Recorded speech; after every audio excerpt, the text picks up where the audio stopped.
Do you sleep at night, Thomas? You bear a burden of work no other man has carried. I know what you do, Cromwell. I gave the king what he asked for. Yes. I wonder, will he ever forgive you for it?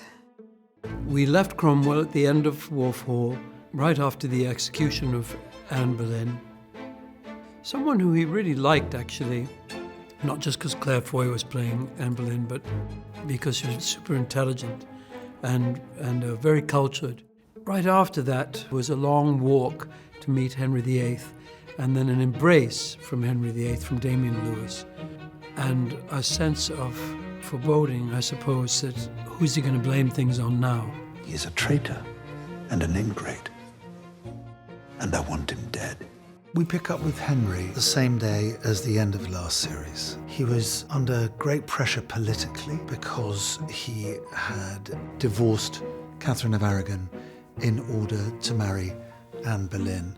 I think probably just because he really fancied her. Henry was an interesting character. He believed in love, he believed in romantic love, and I think he felt he could have this with Jane Seymour.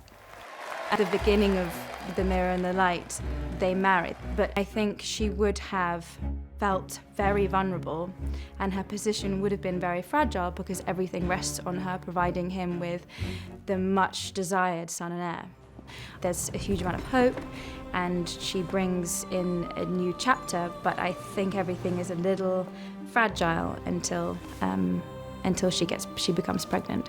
Lord Cromwell has behaved to my lady daughter with such tenderness and care that he could not have done more if he were my own kinsman. In the first series, Cromwell is the new music, if you like.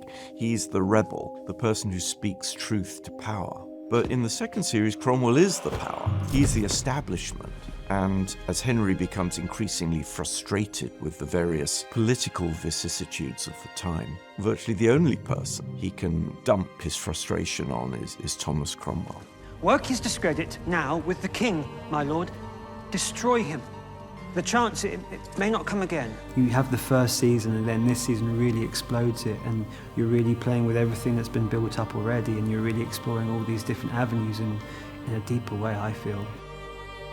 I think that's a tremendously exciting thing to watch. Oh, your title is still a novelty. In their view, you'll be dead before they have to use it.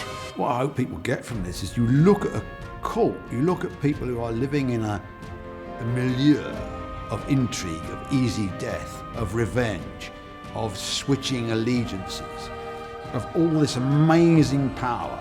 This is the Tudor version of watching people breathing, living and being human beings, but having the most terrible, appalling consequences if it goes wrong.